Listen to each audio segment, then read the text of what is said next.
And again, pwede mo rin palakpakan ng bawat isa. Ayan. So, alam ko, gustong-gusto nyo nang manood. Mukhang nakatutok na kayo. No? Yung movie na yan, title yan is Mine. So, nakakatuwa dahil ang story ay umikot lang sa isang sundalo na nakaapak ng ng mines. Okay? So, kung ikaw, yung taong yan, nakaapak at nakita mo yung kasama mo sumabog, ano ang gagawin mo? At meron kang prayer na, Lord, send someone to help me. Kasi ako ay nasa danger zone. Ano? Ikaw ba ay mag-step forward? Tatanggalin mo ba yung paa mo doon sa landmine? Yes or no? Sino magsabing no? Taas kamay. Yes, ako takot din ako, nakaapak ka eh. Naramdaman mo yung apak mismo, ano? Pero alam niyo po ba nakakatuwa, sa series natin na landmine, alam natin na nakatapak tayo ng landmine and then prayer natin na, Lord, tanggalin mo ako dito. Tama?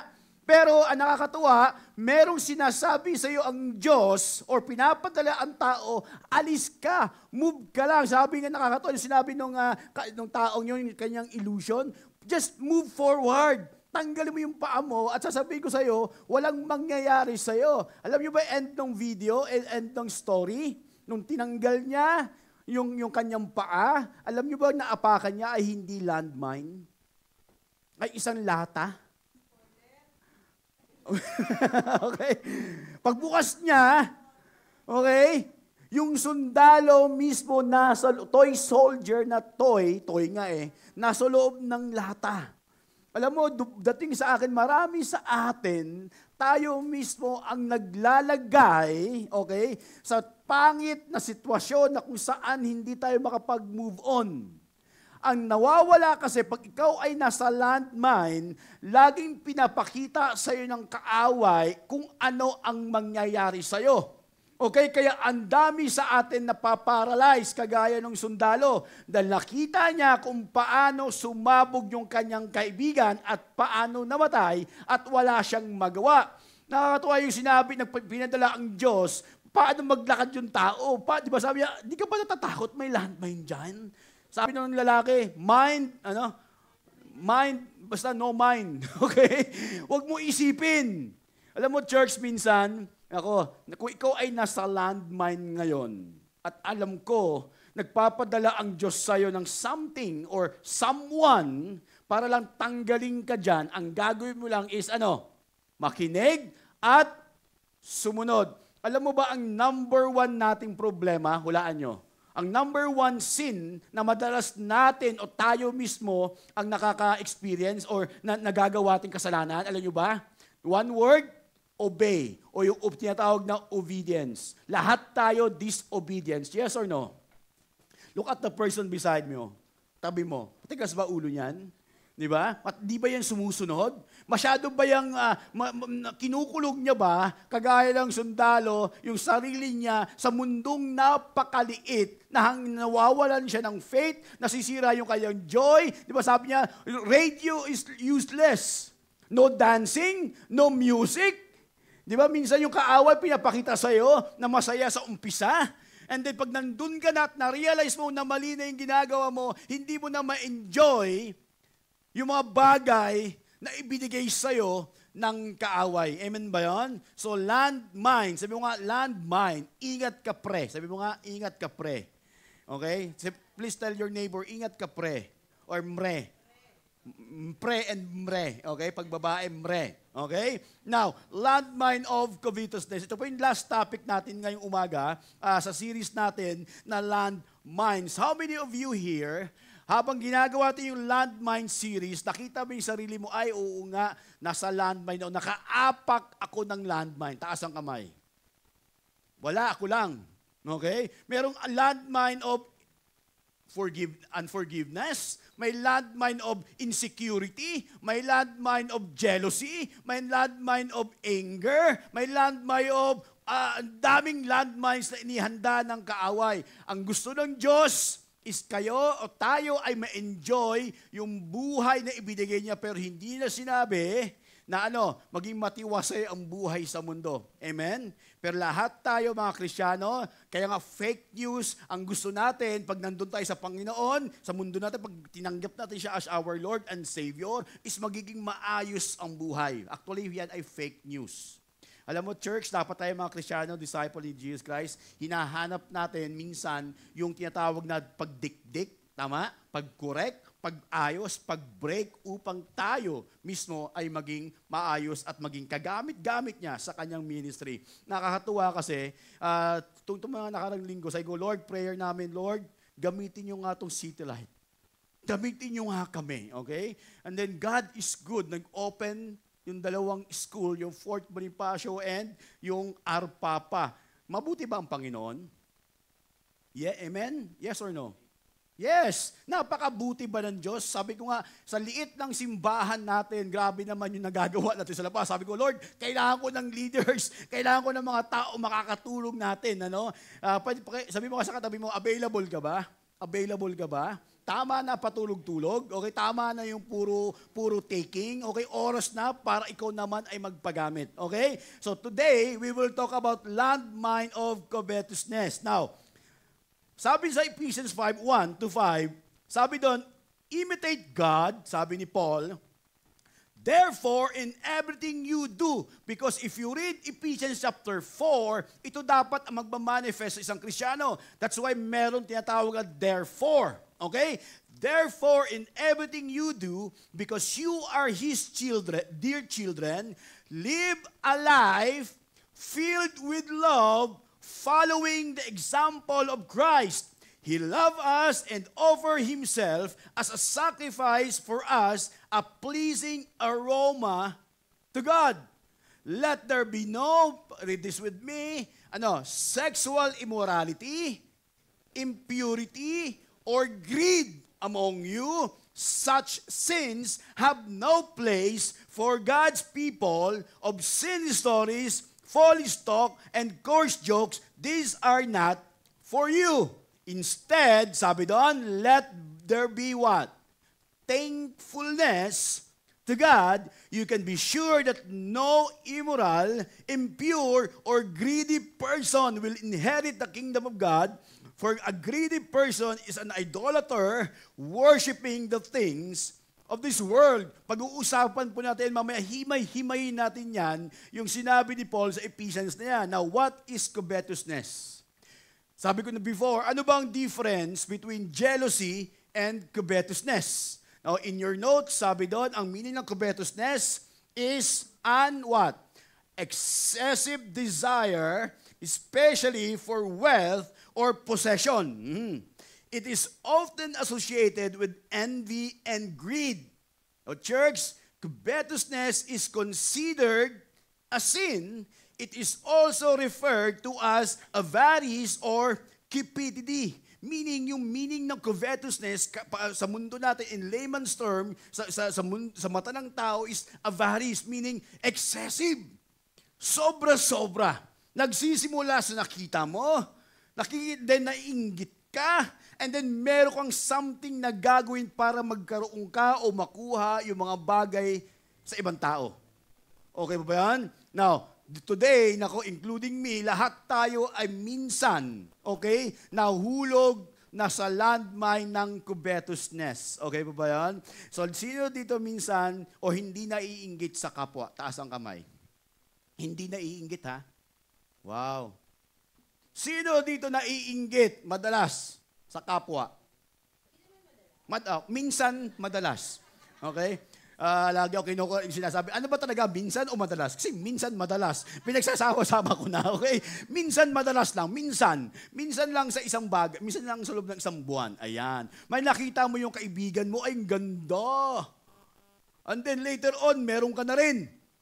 Gusto mo rin makuha yung anong meron sila. Okay? Yan ang covetousness. Yung bang nagkakaroon ka ng desire, excessive desire, na lahat ang paraan, kukunin mo, magkaroon ka lang yan para palagay mo, pakiramdam mo, ikaw ay maging tama? Maging maganda sa mata ng tao. Now, church, masama ba ang covetousness? According sa definition, ang covetousness ay kasalanan. At marami sa atin, now church, look at me, tingin sa akin, hindi tayo aware sa kasalanan na yan. At ginagawa natin dahilan para kunin o i-achieve minsan yung mga dreams, mga achievements natin sa buhay na hindi natin namamalaya na tayo pala ay nasa covetousness na. Okay pa ba yan? Now, church, sabi din dito, what are the nature of covetousness? Now, but before that, let's read James 4, chapter 1 to 2. Now, can we read this together with passion, with puso? Okay pa ba yan? 1, 2, 3, go. What causing the quarrels and fights among you? Don't they come from the evil desires at war within you?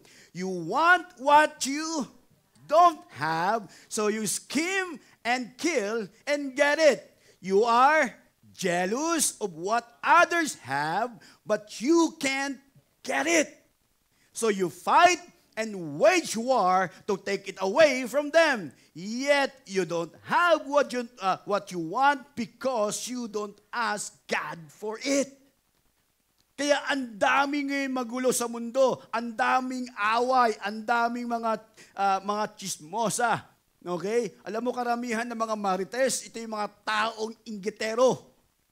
Maganguso. Tingnan mo yung katabi mo, magabanguso niyan.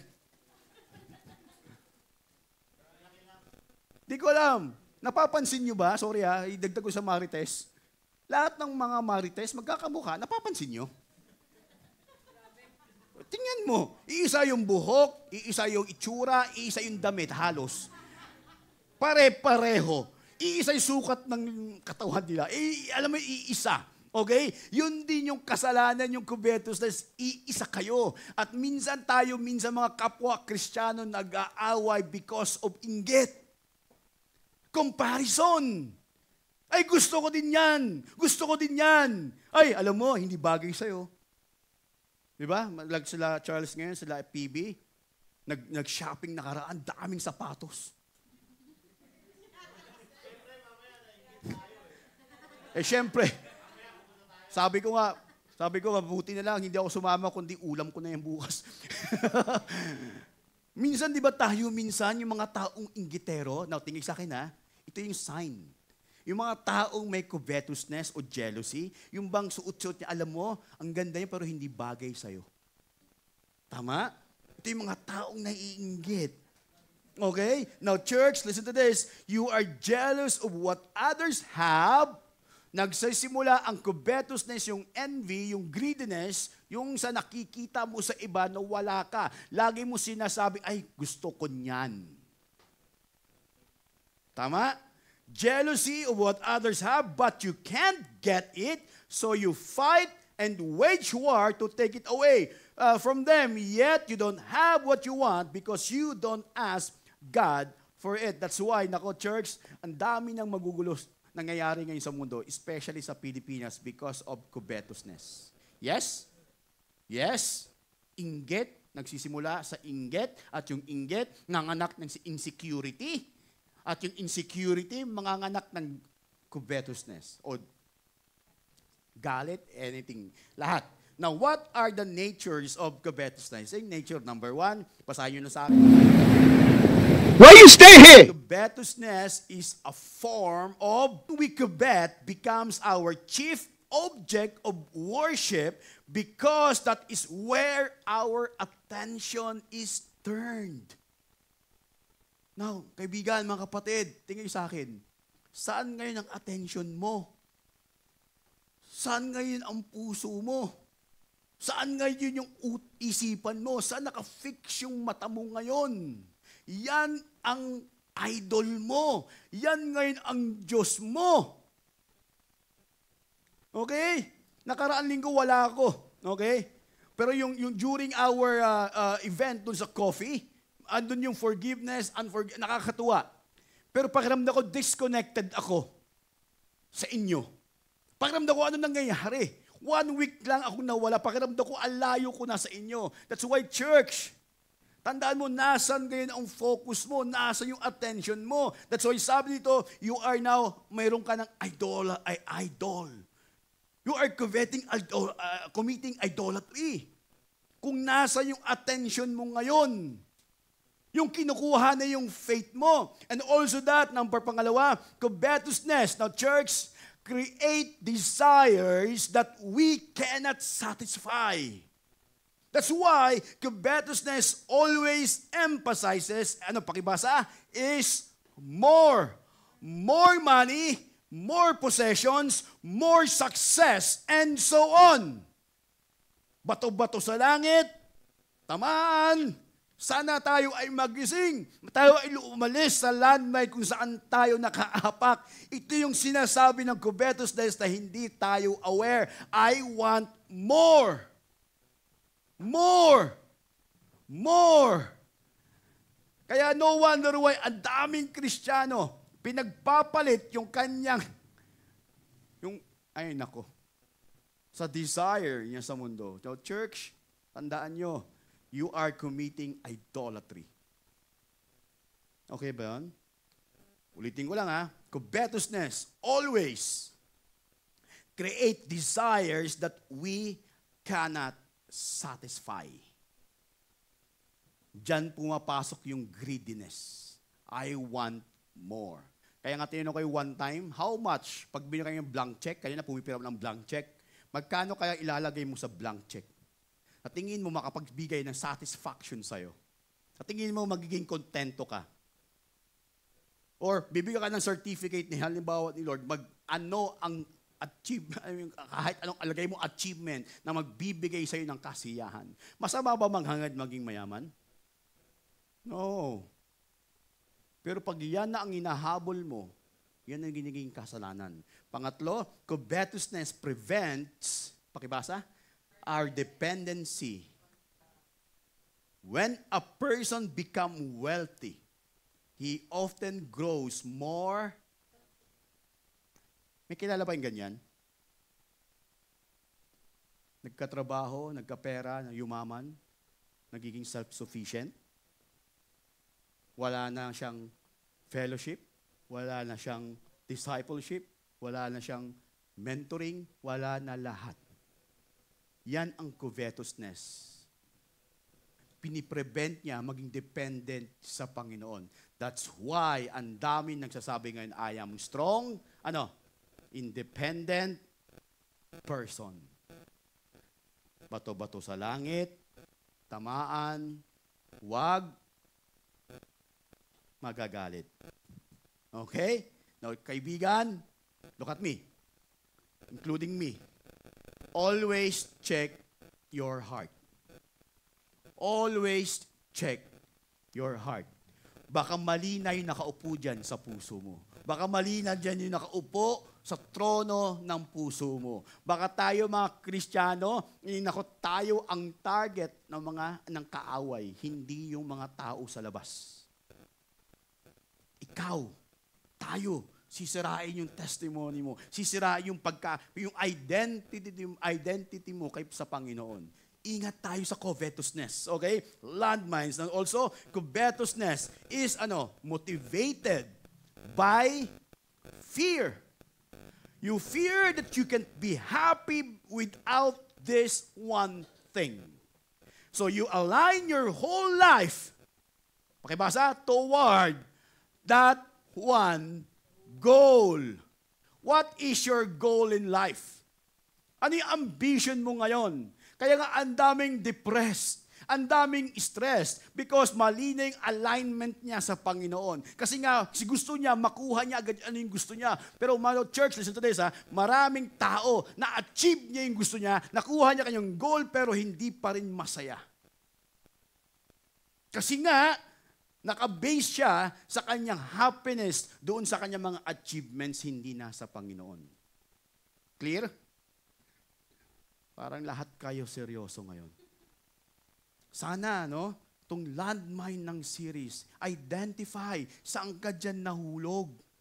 Saan tayo nagkamali. Kagaya ng soldier na nung nakaapak ng lineman, sinasabi sa kanya, umalis ka dyan. Just move forward. You are alive. Buhay ka. Hanggat buhay ka, meron kang alin?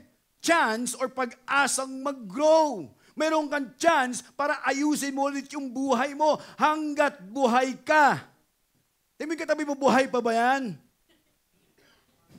Baka hindi na tumitibok yung puso.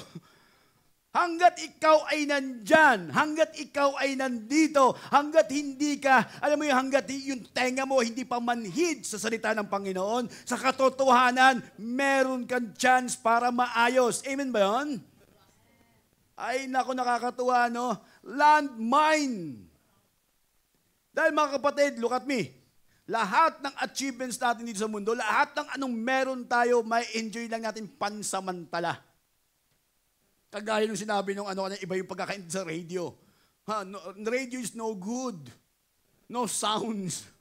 Pag ikaw ay nasa valley, church, tingin kayo sa akin, pag ikaw ay nasa dark valleys, pag ikaw ay nasa situation na akala mo wala nang pag-asa, ito yung time na makinig ka na ulit sa Panginoon. Ito yung time na hindi mo na ma-enjoy lahat. Promise? Do you agree? Nasasabihin mo, bakit hindi ko na-enjoy? Meron naman ako. Kasi marami ang nawala sa'yo. Friendships. Nawala ang family. Nawala, especially sa couples, yung intimacy. Because ang mali na hinahabol natin sa Panginoon. Covetousness is motivated by fear. That's why, pag ang fear ang nag-activate, madi-deactivate madalas yung faith. And covetousness, ito yung nature ng covetousness. Covetousness is a rejection of God's sovereignty. Rejection. If you do not believe in God's sovereignty, you will attempt, pakibasa, to your circumstances in a way to supply those things you consider to be needs in your life. Oh, grabe ano? You are manipulating everything. Do you believe na lahat ng galing is sa Panginoon? Yes? Yes? Yung success natin galing sa Panginoon? Yes? Yung buhay natin, yung talent, anong meron tayo galing sa Panginoon? Yes? Yes or no? At then, ano ang ginagawa mo ngayon? Bakit ka nandyan? Bakit tayo nandito? Bakit ka nasa landmine? Bakit ka nasa dark valleys? Yung sovereignty ng Diyos, hindi mo na nakikita kasi nga natatakpan nung ating covetousness, yung jealousy, insecurity, at nawawala na yung identity mo, yung purpose mo sa Panginoon. Clear? And sad to say, maraming tao ang pinipili mag-stay sa landmine na akala niya tapos na ang lahat. Clear? Pakiakbay katabi mo. Sabi mo sa katabi mo, wala kang akbay? Akbayan mo. Sabihin mo, oras na. Para tanggalin mo yung paa mo sa landmine. Tama? Ay, naku, nakakatuwa, no? Ito yung nature ng covetousness. Now, church, before I proceed, mabait ba ang Panginoon? Gaano kabait ang Panginoon? Tanungin kita. Gaano kabait ang Diyos sa'yo? Pangalawa, kamusta ang trust natin sa Panginoon? Malaki? Maliit? Rate yourself 1 to 10. 1 is the lowest, 10 is the highest. Sabi ko nga, 1 belongs to the devil. 10, perfect na yun, belongs to God. Okay? So, rate yourself from 1 to 10. Nagkaroon kami ng couples date na nakakatuwa sa isang fine dining. Okay? Nakakatawa kasi God is good kasi ginamit ng Diyos yung Itigo, okay? 50% na book ni Joanne. Na-experience namin yung fine dining. At nakakatawa, ang laki pala, tingin sa akin ang laki pala ng influence ng paligid mo, no? Biruin mo, pag kami magkakasama, maingay.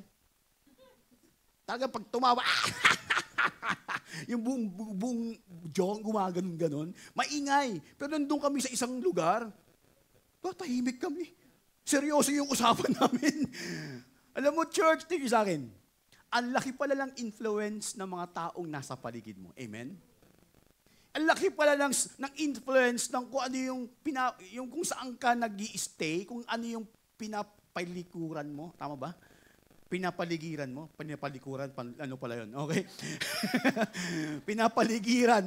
Nakakaiba. Okay? That's why, no, church, alam mo, dito sa City Light, ay nako, mahaba ang pasensya, tama, ng mga pastors, ng mga leaders, yes? Sakto lang. Okay. Sakto lang. Pero alam mo, kaibigan, kapatid, sasabihin mo, can you please tell the person beside you, hindi pa tapos ang Diyos sa'yo. Hindi pa tapos. Sino dito mayroong pinagpipray? Taas ang kamay. Na until now, pinagpipray niya pa rin. Taas kamay. Mga dreams, business, lahat pinagpipray. Blessings, ayan. No, church, tingin. Kung meron kang pinagpipray, eh di dapat pala lalo tayong lalapit doon sa giver. Doon sa creator. Nakakatawa, no? Now, what God's word says about covetousness. Ano kaya masasabi ng Bible? Number 1, God sees covetousness as a violation of the 10 commandments. Ito yung 10 commandments, pang Exodus 20 verse 17. You must not covet your neighbor's good.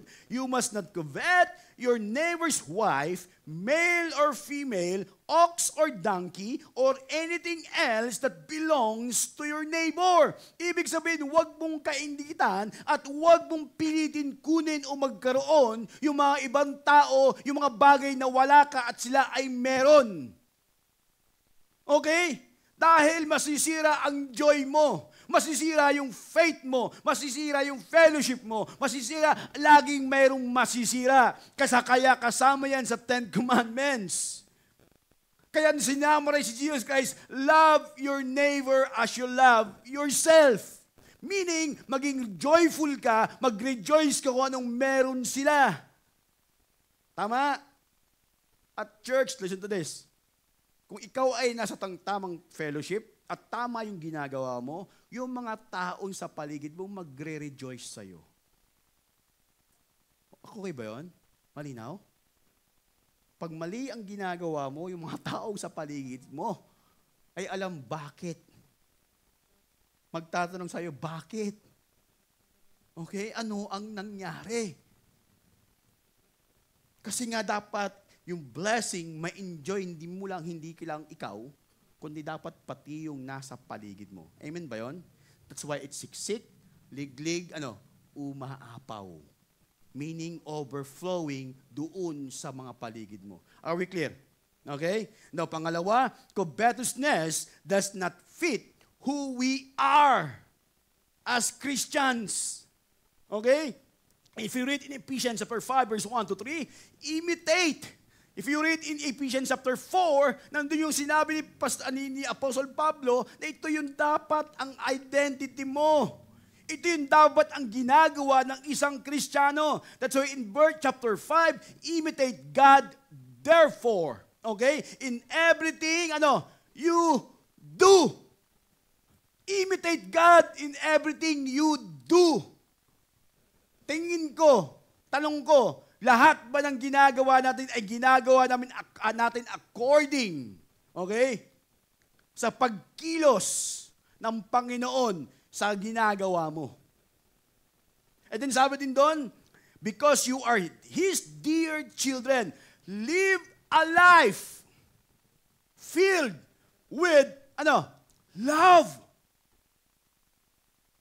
Tingin kayo sa akin, question ko nga Lord, yung buhay ko ba ay filled with love? Kung meron ako mga taong natitisod sa akin, kung may mga tao akong nasisira is because of my testimony, Lord, nag-fulfill ba yung buhay ko ng pag-ibig nyo? Nakikita ba yan sa buhay ko?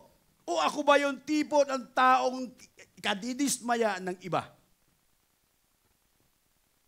Nakuha nyo? Ako, sasabihin ko sa inaamin ko, pag ako dumating, dumidilim. Kasi pinapatay yung ilaw pag pinapagagalit sila, Pag nakikita ka ba, nagkakaroon ba ng rejoicing sa paligid mo? Pag nakikita ka ba, nai-encourage pa sila sa buhay mo? O pag nakikita ka, nabibisit sila sa'yo? Nakuha nyo?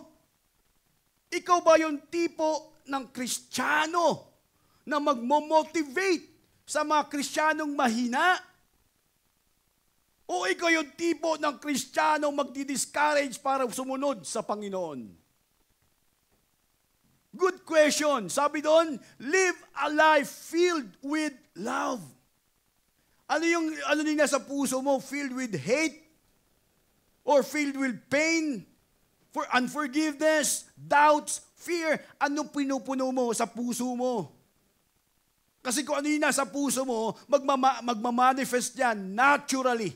Makikita yan sa pamamagitan ng mukha mo, okay? Pamamagitan ng spirit mo, pamamagitan ng aura mo, okay? Makikita yan. And then sabi din doon, following the example of Christ, He loves us and offered Himself, now church, as a sacrifice for us, a pleasing aroma. Hindi ba kayo maging gratitude yung lalabas dapat sa atin na, Lord, biruin mo you offered your life to me. Dapat nga ang lalabas sa atin, gratefulness, thankfulness, at willing magpagamit kasi nga ang Diyos mismo nag-intervene. Upang tayo someday makasama niya at maging kagamit-gamit niya dito sa lupa. Pwede ba yun? Now, church, hindi tayo consumer. Tayo ay alin? Nakalimutan ko isang term. Basta, yun. Dapat tayo ang channel ng blessings. Dapat tayo ang source ng strength ng ibang tao. Dapat tayo ang source ng kanilang motivations. Dapat tayo ang source ng kanilang, yung hope and faith. Dapat tayo ang source. Okay ba yun? For us, a pleasing aroma to God. Number 3, covetousness. Now, church, causes us to lose our eternal inheritance.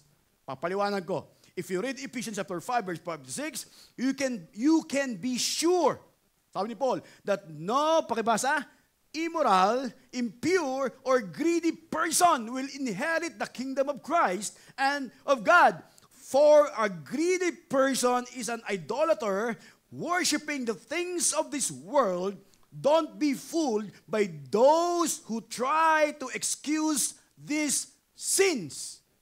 For the anger of God will fall on all who disobey Him. Let there be no sexual immorality, impurity, or greed among you. Such sins have no place among God's people. Now, church, hindi pinag-uusapan dito yung salvation. Hindi mawawala ang salvation mo. Okay? Pag ikaw ay tumanggap na genuinely sa Panginoon, hindi mawawala ang salvation mo. Rather, now look at me, baka yung reward mo sa langit ay mawawala. Kasi sa langit, walang ganito. Nililis na tayo. Bakit pa tayo babalik? Sabi mo sa katabi, baboy ka ba? Grabe, masakit, tama?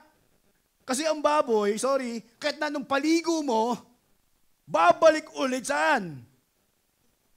O sabi mo, katabi mo, ikaw ba isang paru-paro? O isang uod na nagtatransform, tinatawag na metamorphosis? Slowly, but surely. Nagbabago. May transformation.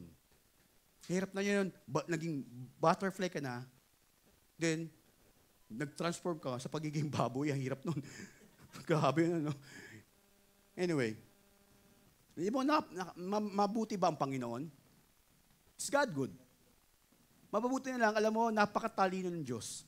Hindi niya hinayaan na lumilipad ang elepante.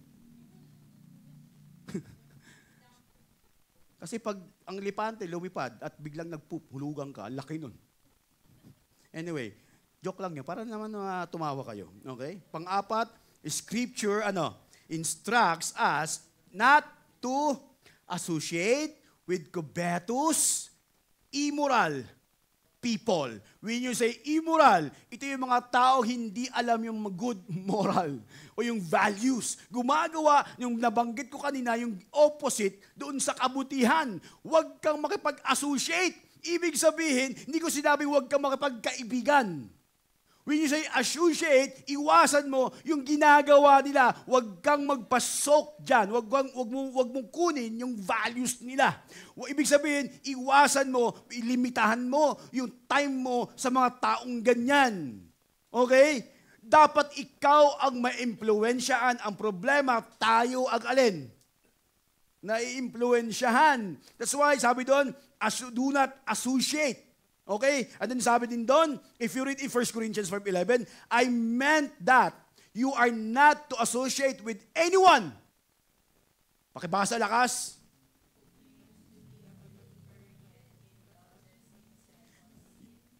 Greedy,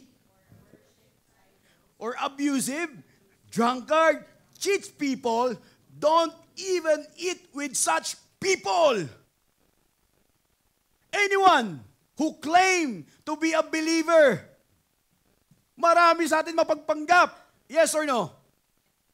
Marami sa atin ang galing magpakilala.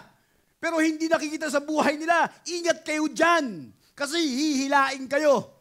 Yung mga taong may gusto lang, okay, lumalapit sa Panginoon, okay, every time na may problema, ito yung mga taong sa ating salita is Tupperware.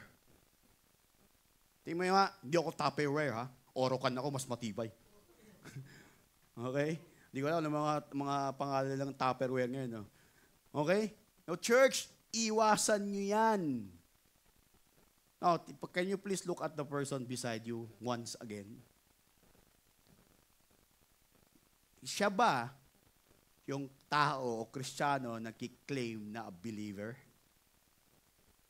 And yet, hindi nakikita sa buhay niya? Do not associate. Malinaw? Pakisabi nga. One more time. Do not. Now, if you read in 5:11, tuloy. It is not my responsibility to judge outsiders, sabi ni Paul, but certainly is your responsibility to judge those inside. Who are sinning. God will judge those on the outside. But as the scriptures say, you must remove the evil person among you. Grabe. Very clear. Ano yung evil person? Ito yung mga taong pasaway. Ito yung mga taong walang ginawa kundi magreklamo, pabigat. Remove them. Why? Gagayahin ng iba. Alam mo yung law of bad apple? Sabi ni Michael Kawandi, mali PJ, hindi bad apple, rotten tomatoes. Pareho lang yun. Sabi niya, magkaiba. Oo nga, magkaibang prutas yun eh. Pero alam nyo, church, totoo. Kaya sa City Light, hindi kami nagtatakwil, pero tinatanggal lang Diyos talaga yung hindi para dito. Amen? At pinapalitan ng bago. No, church, sabi doon, remove the evil person among you. Kasi, ay nako, marami siyang magiging kagayan niya. Malinaw ba tayo? Masakit? Mahirap. Lagay niyo yung situation namin bilang isang pastor. Kung kayo, ako, paano kita i-rebuke nang hindi ka nasasaktan?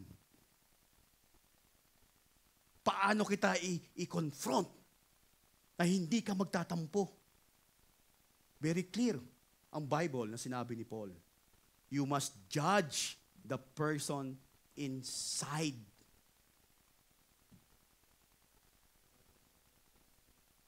Sakit? Actually, masakit.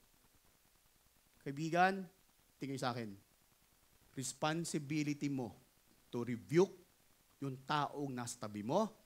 Responsibility mo to correct yung taong nasa kasama mo ngayon. Responsibility mo to discipline yung taong nasa loob ng isang pamilya.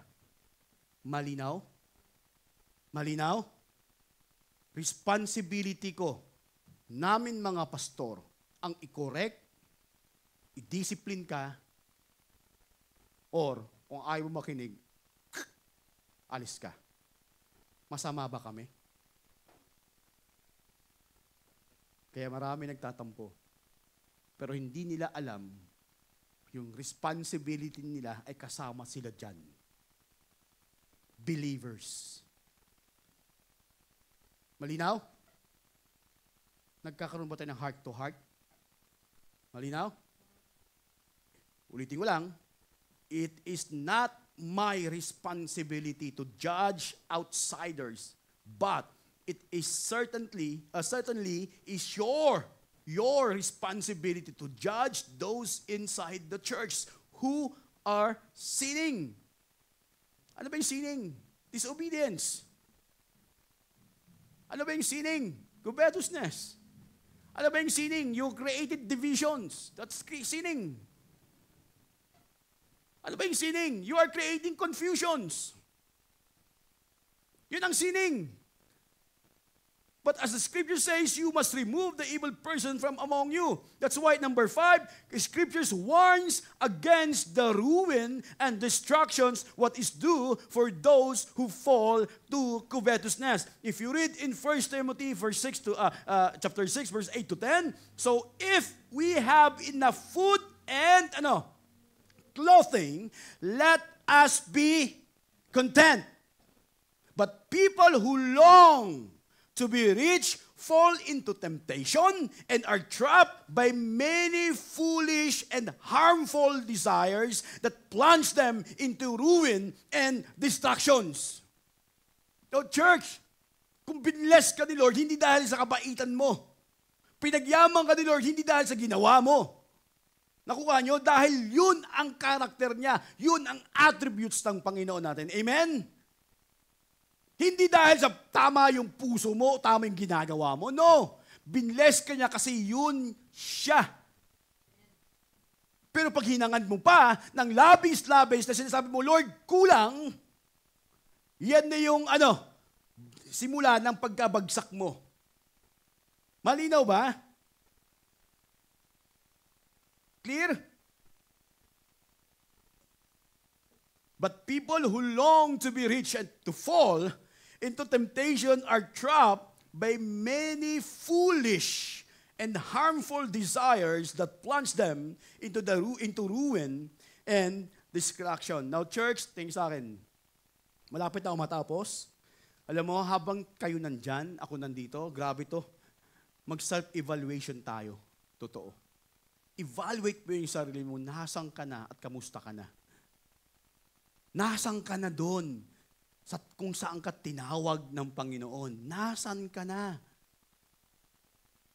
Lahat tayo may calling. Lahat tayo may responsibility. Lahat tayo may hinihanda. Ang Diyos, the moment na nakilala mo siya as your Lord and Savior, nasaan ka na?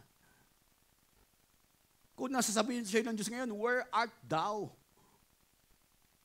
Galing, no? And then if you read in 1 Timothy, verse 8 to 10, for the love of money is the root of all kinds of evil, and some people craving money have wandered from the true faith and pierced themselves with many sorrows. Ay nako! Church, Christians, gising tayo. Kaya ang daming problema, ang dami mong stress kasi mali na yung Diyos natin. Yung pera na. Baka ang dami mo ngayong problema o hinanakit because mali na yung nasa puso mo. O nasa puso natin. Kaya nandyan yan yung sorrows na yan. Nakukuha nyo? Alam mo, kung hindi mo ma-enjoy yung blessing, at hindi ka magkaroon ng gratitude o maging grateful, church, tingin sa akin, yung binigay sa'yo, magiging cursed. Do you agree?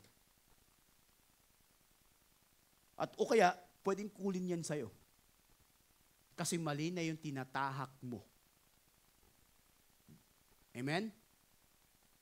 Now, listen. If you read in Exodus chapter 18, verse 19, advice ni Jethro kay Moses, sabi niya, now listen to me. Now, church, that's why this coming election, choose wisely. Okay? Sabi yun, now listen to me. And let me give you a word of advice. And may God with you, you should continue to be the people's representative before God, bringing their disputes to Him. Kasi nagrereklamo na si Moses. And then sabi doon, teach them God's decrees and give them His instructions. Show them how to conduct their lives. Now, kaibigan, mga kapatid, but select from all the people some capable, honest men who fear God and hate bribes. Select. Now, sabi din dito sa next verse, appoint them as leaders over groups of 1,150 and 10. Ibig sabihin, hindi lahat kaya mag-handle ng thousands. Now, church, sabi doon, appoint them. In-appoint ka. Like sinasabi ko lagi sa ministry natin, ministry head, nandiyan ka, halimbawa si Jexel, Jex, nilagay ka dyan, in-appoint ka, hindi lang ni PJ, ng Diyos. Kasi ito yung qualification. Kung hindi ka na-appoint, o tinanggal sa'yo, magtaka ka. Kailangan mo i-correct. Kailangan mo ulit bumalik. Kailangan mo ulit ayusin. At willing ka dapat magpaayos. Malinaw? Appoint them as leaders over groups of 1,150 and 10. Now, if you read in 1 Timothy chapter 3, verse 1 to 3, this is a trustworthy saying. If someone aspires, can we read this together? 1, 2, 3, go. If someone aspires to be a church leader, he desires an honorable position. So a church leader must be a man whose life is above reproach. Reproach.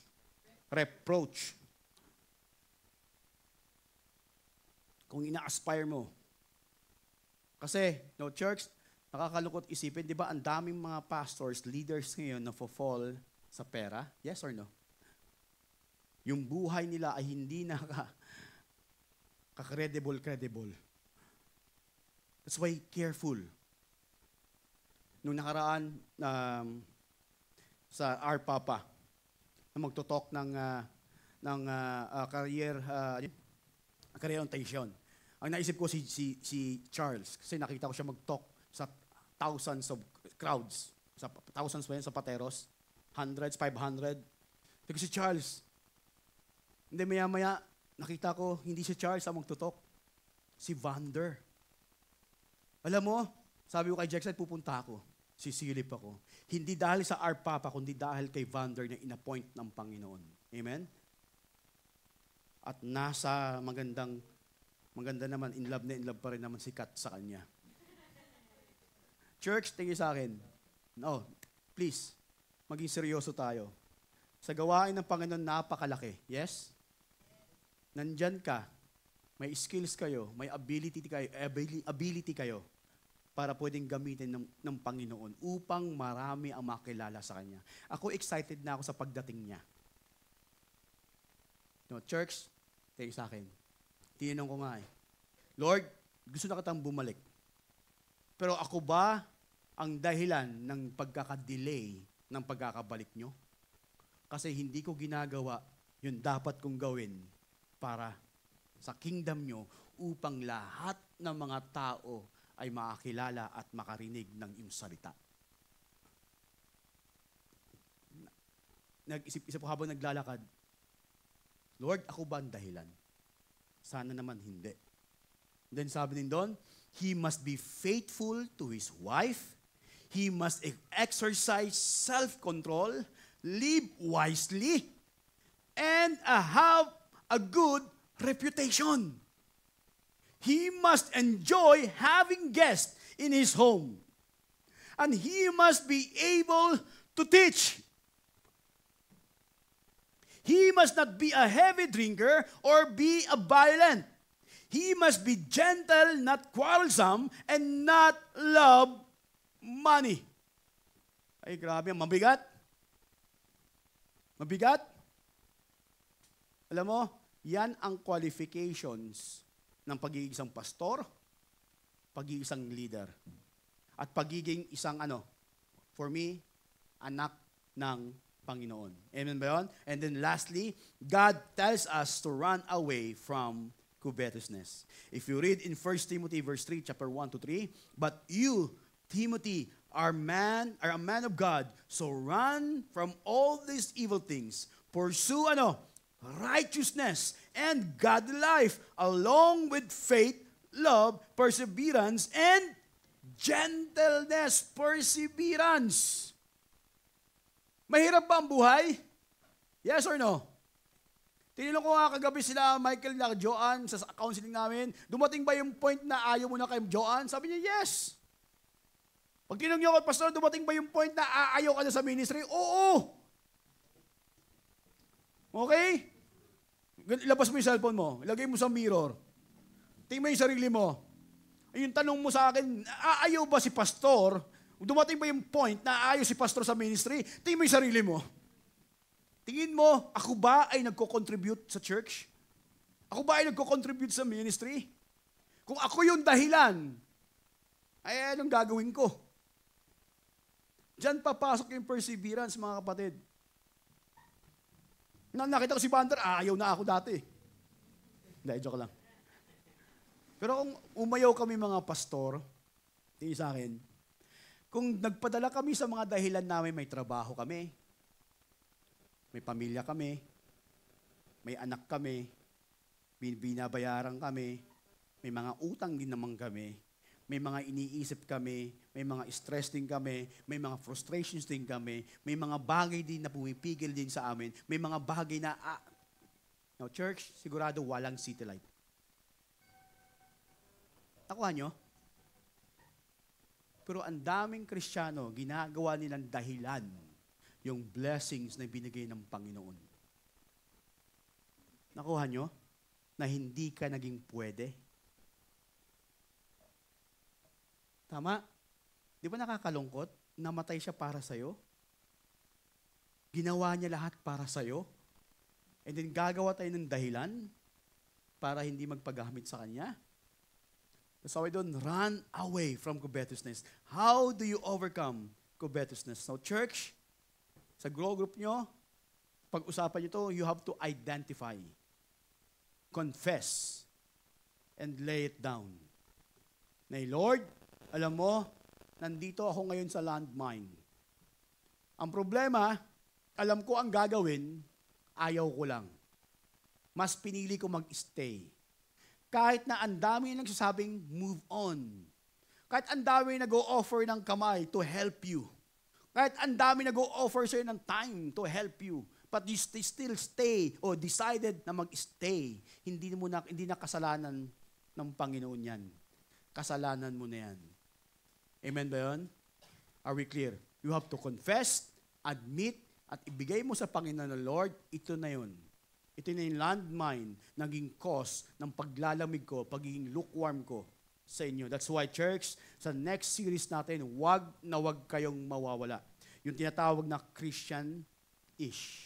Nag-e-enjoy ba kayo sa series natin? Tumatagos ba sa puso? Masakit ba? Nakakainis ba minsan? Minsan sinasabi mo, ikaw ba pinapatamaan? Pero ang galing, di ba? Is God good sa atin? Alam mo, hindi pa tapos ang Diyos sa atin. Sabi mo nga sa katabi mo, hindi pa talaga tapos ang Diyos sa'yo. Sabi mo.